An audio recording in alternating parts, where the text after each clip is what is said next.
বন্ধুরা, জার্সি কিনে নিয়ে বাড়ি এসেছি। আর বলবে তো তোমরা জার্সির কালারটা কেমন হয়েছে।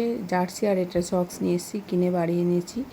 আর দেখো কেমন হয়েছে। আর আজকে আমি দুপুরে রান্না করেছি ডাল, প্রথমে ভাত, পোস্ত দিয়ে একটু আলু ভাজা, ডাল, এমনি পাঁচফোড়ন, টমেটো, কাঁচা লঙ্কা দিয়ে একটু ডাল করেছি।